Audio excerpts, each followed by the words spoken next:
கடந்த 2002ஆம் ஆண்டு தமிழ் சினிமாவில் நடிகர்கள் சிம்பு, தனுஷ், ஷியாம் உள்ளிட்ட நடிகர்கள் அறிமுகமான அதே காலகட்டத்தில்தான் ரோஜா கூட்டம் திரைப்படத்தின் மூலம் நடிகர் ஸ்ரீகாந்தும் கதாநாயகனாக அறிமுகமானார். ரோஜா கூட்டத்தை தொடர்ந்து ஏப்ரல் மாதத்தில் மனசெல்லாம் என அடுத்தடுத்த ஹிட் திரைப்படங்கள் மூலம் இளம் பெண்களின் ட்ரீம் பாயாக மாறினார் நடிகர் ஸ்ரீகாந்த்.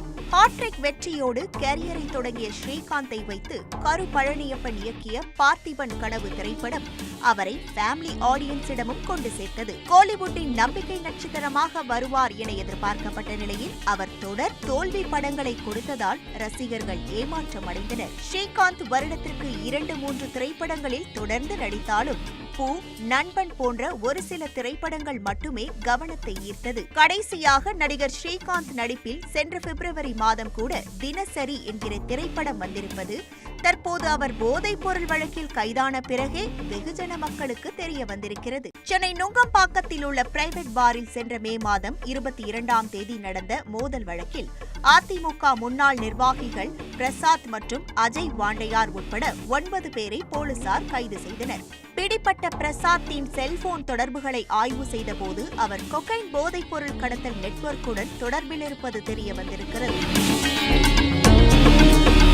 இதன் தொடர்ச்சியாக பிரசாத்தின் ட்ரக்ஸ் சப்ளையரான சேலத்தை சேர்ந்த பிரதீப் குமார் மற்றும் மேற்கு ஆப்பிரிக்காவில் உள்ள கானா நாட்டை சேர்ந்த ஜான் ஆகியோரை போலீசார் அடுத்தடுத்து கைது செய்து அவர்களிடமிருந்து 11 கிராம் கொக்கைன் போதைப் பொருளை பறிமுதல் செய்துள்ளனர். இந்த வழக்கில் பிரதீப்பிடம் மேற்கொள்ளப்பட்ட கிடுக்குப்பிடி விசாரணையில் அவர் கோலிவுட் செலிபிரிட்டிகளுக்கு ட்ரக்ஸ் சப்ளை செய்துள்ளதை கண்டுபிடித்துள்ளனர்.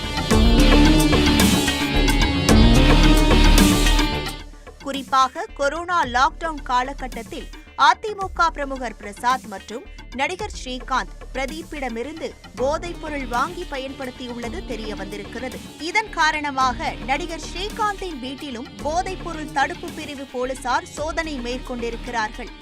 ஆனால் அங்கு அதிகாரிகளால் போதைப் பொருள் எதையும் கண்டெடுக்க முடியவில்லை. இதையடுத்து நடிகர் ஸ்ரீகாந்திற்கு சம்மன் கொடுத்து விசாரணைக்கு அழைத்து சென்று ராஜீவ்காந்தி அரசு மருத்துவமனையில் இரத்த பரிசோதனைகள் மேற்கொண்டனர்.